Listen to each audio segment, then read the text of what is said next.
and this is a game that was previously released by Leader Games, and if you are familiar with Leader Games, you know that they have a history for making some wildly asymmetrical games like Root, Vast, and Oath, and many more. And this one is no exception, but this one is a much smaller package, so if you found those other games just a little too intimidating or just requiring a little bit too much investment to dive into, this one might be one that's worth checking out if you do want to have an asymmetrical game but doesn't require as much overhead or as much knowledge to just jump into and play competitively.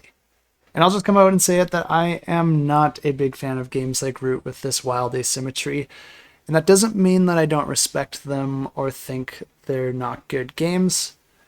as long as they're played correctly, and that's where my issue comes into play. In these types of games, it's like every single character has their own rulebook, and it's up to the player playing that character to not only understand the rules, but to also make sure that they're playing their role properly within the game. Because if they get a rule wrong, or if they're not chasing the proper incentives, this can wildly imbalance the game and can cause some other character to win and you to lose for reasons that are completely out of your control, just because one player either played incorrectly or just didn't play with the right strategy to keep the other players in check. But I do also acknowledge that the more that you play this game and understand the rules and understand each character's role within the game,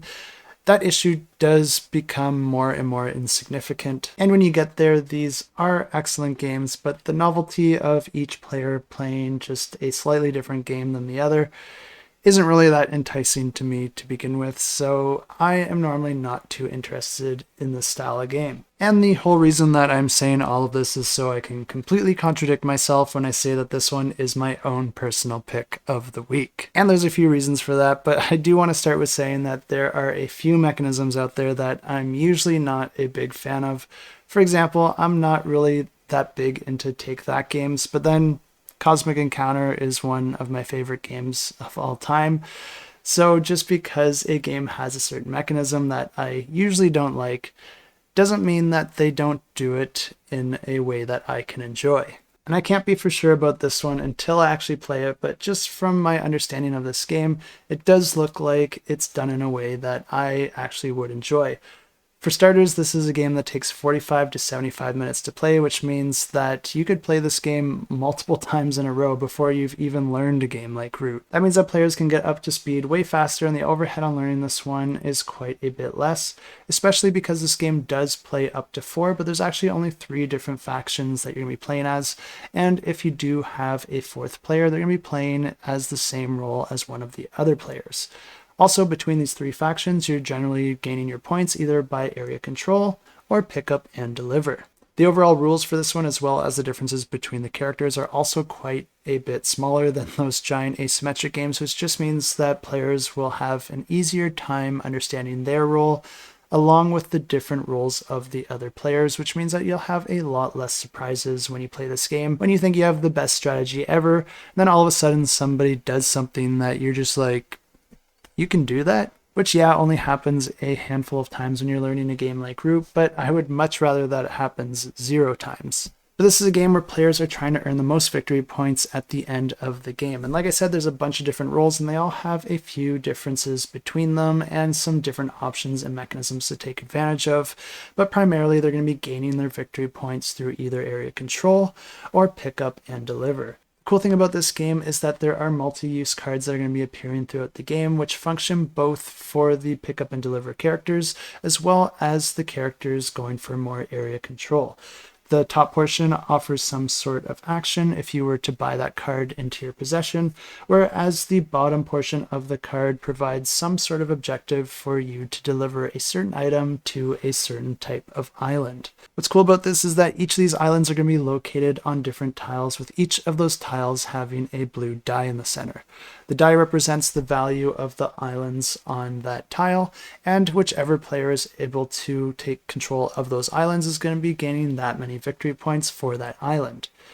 The cool thing here is that every time that the pick up and deliver character delivers an item to one of those islands, it's actually going to be increasing the pip of that die, making the value of those islands a little bit more if you are able to control them. And this is one of the areas where the different characters are interconnected.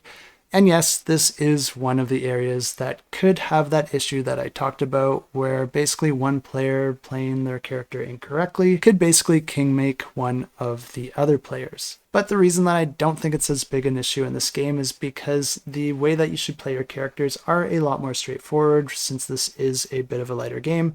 But then also, all the other characters will have a good understanding of the impact of the other players' decisions, which means that you can pretty much table talk and try to convince the other players that, hey, you don't want to do that because you're going to be helping that player who's in the lead, which opens up a whole bunch of opportunity for players to try and influence each other and convince them to make the decision that they want them to. And in my opinion, this is a great aspect to any board game because you do want more discussion, and this starts to become part of the strategy of the game. If you've ever played a game like Cosmic Encounter, you know how much of that game is trying to convince the other players why they should or shouldn't do another action,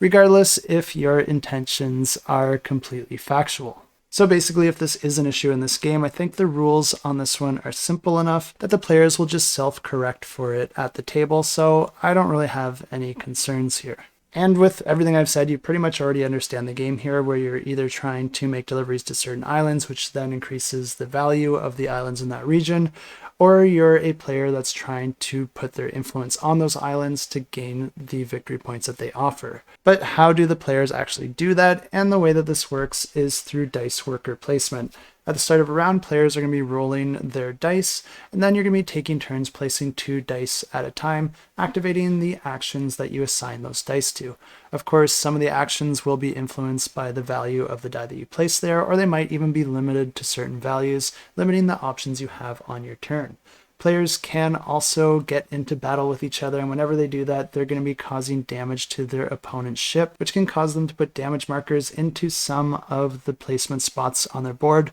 blocking them out until they take a repair action. Some victory points you can track as they happen out on the board, but then there's some portion of victory points that remain hidden until the end of the game, so just because the other players might be ahead of you at a given point, it doesn't necessarily mean that they are currently winning. The new expansion is going to be adding a few new factions into the mix with the orcas, the turtles, and the pirates, and I do believe that they are still going to be scoring points in those same core mechanisms of either pick up and deliver or area control, but they're going to have a few different options with how they do this. There's no exact details out yet, but they did give a couple clues to what you can expect. One of the factions is going to be able to surge, giving them power when they launch in a straight line, while another faction is actually going to be able to catapult their crew onto various islands, and then the other faction is going to be able to devour and rob their way to fame. So if this one does sound interesting to you, I will have a link to the campaign in the description below. And of course, you can find more details on the game as well as these individual factions and anything else new that this expansion is going to be adding to the game.